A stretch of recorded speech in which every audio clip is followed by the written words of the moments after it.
রাধে রাধে বন্ধুরা, আজকে আসান সরল ঝটপট রেসিপি বানাবো। নিরামিষ চচ্চড়ি বানাবো। এটার জন্য আলু একটা কেটেছি, একটু সিম ছিল, বেশি ছিল না, অল্প ছিল, তাই কেটেছি। আর ঝিঙ্গা, তিতা কেরালা আর মিষ্টি কুমড়ো।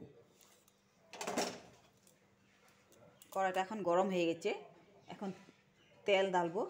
এটা ঝটপট হয়, বেশি দেরি লাগে না, তাড়াতাড়ি ঝটপট সুন্দর একটা রেসিপি, খেতে ভালো হয়। তেলটা গরম হয়ে গেছে, এখন ডাইলে গুঁড়িটা ভেজে নিব। নিরামিষ, পিওর নিরামিষ চচ্চড়ি, এই জন্য ডাইলে গুঁড়ি দিলে খুব ভালো লাগে। লাল লাল করে ভেজে নিব। লাল লাল হয়ে গেছে,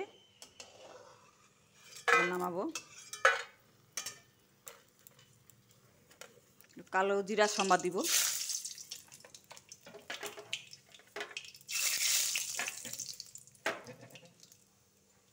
শুকনা লঙ্কা সম্বাদ দিব।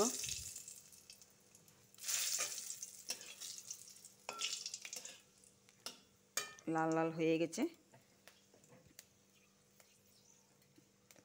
একটু কারি পাতা দিয়ে দিব। নিরামিষ তিতা কারাটা ঢালবো, ঝিঙ্গা ঢালবো, আলু ঢালবো, আর শিমটাও ঢালবো, ঢেলে দিয়েছি।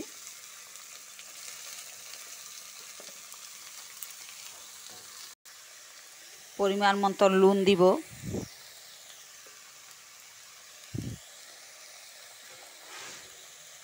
একটু হলুদ দিব।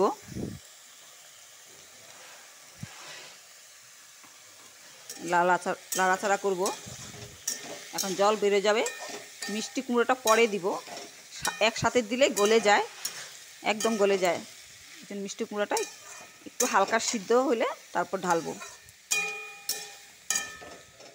লাড়াচাড়া দিয়ে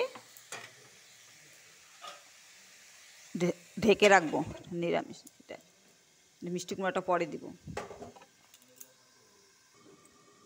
ওখানে উঠাই দেখবো।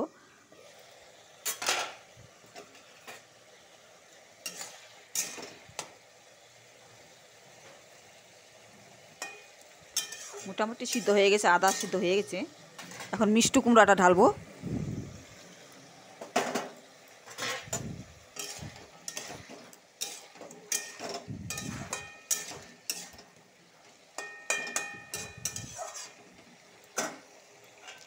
এখন 2 মিনিট মতন ঢেকে রাখবো। এখন উঠাই দেখবো। এই দেখো বন্ধুরা, ভাজা ভাজা হয়ে গেছে। মিষ্টি কুমড়াগুলো সিদ্ধ হয়েছে কিনা দেখবো এখন। হ্যাঁ, সিদ্ধ হয়ে গেছে। মিষ্টি কুমড়াগুলা একটু পরে দিয়েছি বলে গলে যায়নি, গোটা গোটা আছে, কিন্তু সিদ্ধ হয়ে গেছে।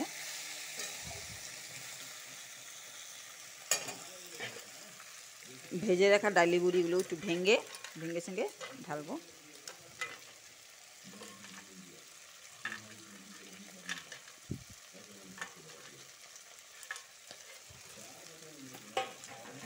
লাড়াচাড়া করবো।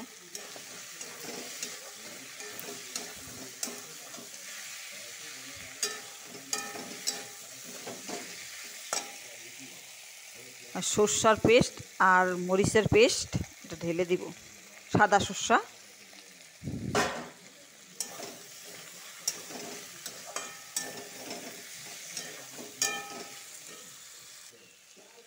হালকা জল দিয়ে দিব।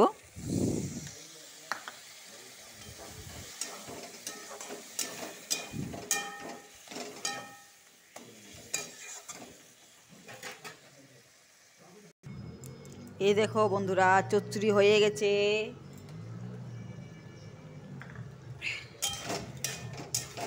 নিরামিষ, পিওর নিরামিষ ভেজিটেবল দিয়ে চচ্চড়ি হয়ে গেছে। এখন নামাবো। ধনিয়া পাতা নাই, ধনিয়া পাতা থেকে তোমরা একটু ধনিয়া পাতা ঢালে দেবে, ভালো লাগবে। হয়ে গেছে, এখন নামাবো।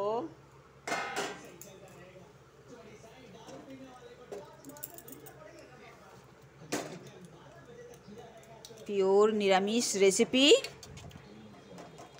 এভাবে বানিয়ে খাবে। এই গরমের দিন এগুলিই ভালো লাগে, হালকা মশলা সর্ষা।